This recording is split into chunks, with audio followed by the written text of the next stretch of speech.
તો હેલો મિત્રો, આજે આપણે જઈએ છીએ ઊંચા કોટડા ચામુંડમાના દર્શન કરવા માટે। તો મિત્રો વ્લોગમાં બન્યા રહેજો ને મિત્રો, આવા નવા વ્લોગ જોવા માટે આપણી ચેનલને સબસ્ક્રાઈબ કરવાનું ભૂલતા નહીં મિત્રો। તો તમે જોઈ શકો છો, આપણે ગાડી લઈને જઈ રહ્યા છીએ ઊંચા કોટડામાં ચામુંડમાના દર્શન કરવા માટે। તો મિત્રો એ મંદિર દરિયાના કિનારે આવેલું છે મિત્રો। તો ચાલો હું તમને બતાવું મંદિર અને વ્લોગમાં બન્યા રહેજો મિત્રો। ચાલો આગળ વિડીયોમાં।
તો મિત્રો ફાઇનલી આપણે ચામુંડવાના મંદિરે આવી ગયા છીએ। તો મિત્રો તમે દર્શન કરી લો મિત્રો। તો અંદર તો ફોન લઈ જવાની મનાઈ હોય છે, કારણ કે બહારથી દર્શન કરવા પડશે તમારે મિત્રો। તો જોઈ શકો છો આ ચામુંડમાનું મંદિર છે।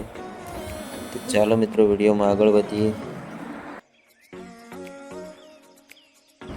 તો મિત્રો આપણે ફાઇનલી ચામુંડમાના દર્શન કરીને આવી ગયા છીએ દરિયા કિનારે ફરવા માટે। તો મિત્રો જોઈ શકો છો ભાઈઓ બેઠા છે અને જોરદાર નજારો છે, જોવાલાયક મિત્રો સ્થળ છે ઊંચા કોટડા। તો મિત્રો આવો તો જરૂરથી દરિયા કિનારા પણ કૂવા માટે આવી જજો। તો મિત્રો જોઈ શકો છો।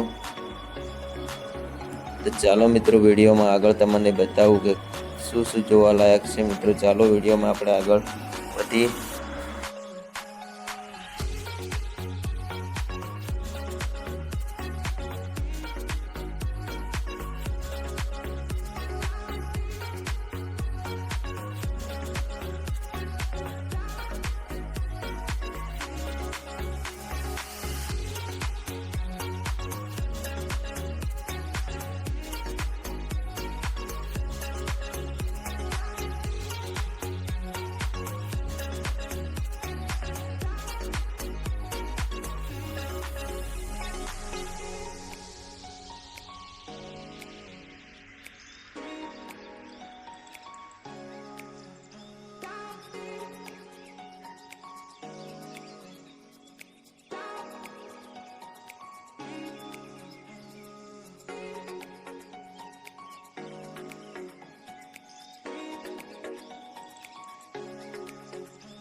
ભેળ.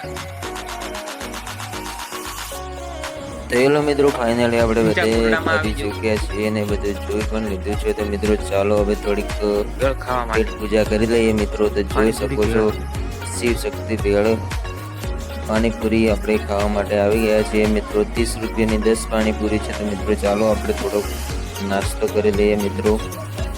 તમે જોઈ શકો છો દરિયા કિનારે કેટલી પાણીપુરીની લારીઓ લગાવેલી છે મિત્રો. કાયની પાણીપુરી કેવી છે આપણને તો ખબર નથી મિત્રો, પણ ચાલો આપણે આજે પણ નાસ્તો પણ કરી લઈએ મિત્રો.